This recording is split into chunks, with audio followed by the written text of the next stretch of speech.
किस बिजनेस की वजह से फंसा रॉकी? रॉकी से क्या छुपा रहा है सालार? किस बड़े थ्रेट से भिड़ेगा रॉकी? हेलो दोस्तों, आप सभी का स्वागत है बॉलीग्राड स्टूडियोज में। फरहान की ताकत और जज्बे को देखकर अधीरा ने उसे छोड़ तो दिया, लेकिन इसका सबसे बड़ा फायदा हुआ रॉकी को, क्योंकि ब्रिज पर अधीरा के सामने निडर खड़े रहने वाले फरहान को देखकर रॉकी भी ये तो समझ गया था कि ये सिर्फ रॉकी की आर्मी में शामिल होने वाला कोई आम लड़का नहीं, इसमें भी रॉकी की तरह बड़ा जिगरा और कुछ करने का दम है। और बस उसके इसी जज्बे को देखते हुए रॉकी ने उसे बाकी सबसे अलग कर दिया, यहां तक कि उसकी मां को भी नहीं बताया कि वो जिंदा है। और यही वजह थी कि जब फरहान की बॉडी रॉकी ने उसके मां के पास भेजी तो उन्हें उसका चेहरा नहीं देखने दिया। लेकिन ये तो हम सब जानते हैं कि रॉकी कुछ भी बिना सोचे समझे नहीं करता, और ना ही उसने फरहान को बिना सोचे समझे बचाया। उसका प्लान कुछ और ही था। असल में रॉकी हमेशा से ही पूरी दुनिया पर कब्जा करना चाहता था, लेकिन उसे भी पता था कि वो ये काम अकेले तो नहीं कर सकता। बिल्कुल अकेले तो नहीं, उसे हमेशा से पता था कि कभी ना कभी उसे अपनी एक आर्मी बनानी होगी, और एक ना एक दिन एक टीम भी।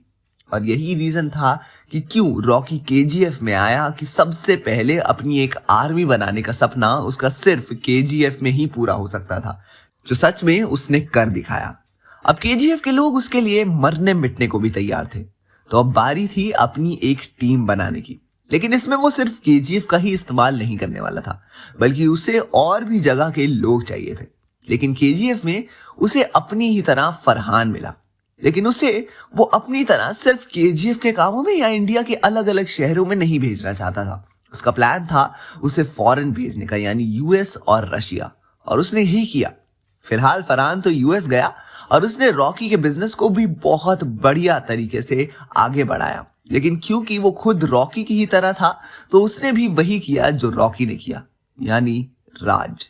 अपने आप को एक ब्रांड बनाया, जिसके लिए उसने एक नया नाम चुना, सालार। अब यहां उसने रॉकी के बिजनेस को तो हैंडओवर कर ही रखा था, लेकिन साथ ही उसने उसके ही सोने को इलीगल तरीके से बेचना शुरू कर दिया। लेकिन चालाकी ये भी थी कि उसने इसके बारे में रॉकी को कुछ नहीं बताया। लेकिन उससे जो ज्यादा प्रॉफिट आ रहा था, उसने उसके बारे में रॉकी को पूरी जानकारी दी, जिससे केजीएफ में बैठा रॉकी ये सोचता रहा कि फरहान उससे एक अच्छा बिजनेस दे रहा है, और इसकी आड़ में वो खुद का एक बिजनेस शुरू कर सके। और बस यही सालार ने किया। उसने रॉकी के नाम से ही मार्केट में गन्स बेचना शुरू कर दी, बड़ी मशीन्स, इंडस्ट्रीज, सब रॉकी के नाम से। और क्योंकि रॉकी के नाम का दबदबा पूरे इंडिया में था, उसके नाम की वजह से फॉरेन मार्केट्स में उसकी इंडस्ट्रीज और हथियार खूब पैसा बनाने लगे। लेकिन सालार इनमें से आधे बिजनेसेस को इलीगली चला रहा था, और क्योंकि वहां जितनी भी दहशत वो फैलाता, नाम होता रॉकी का। लेकिन इसका सीधा इंपैक्ट पड़ा रॉकी पर, जब उसके सामने एक नई मुसीबत आ खड़ी हुई, फॉरेन के माफिया। बट आखिर सालार ने बिजनेस के पीछे ऐसा कौन सा काम करा जिससे फॉरेन माफिया रॉकी के पीछे पड़ गए? इसका जवाब हम आपको देंगे, लेकिन आपको थोड़ा सा वेट करना होगा। तब तक के लिए देखते रहिए हमारा चैनल बॉलीग्राड स्टूडियोज।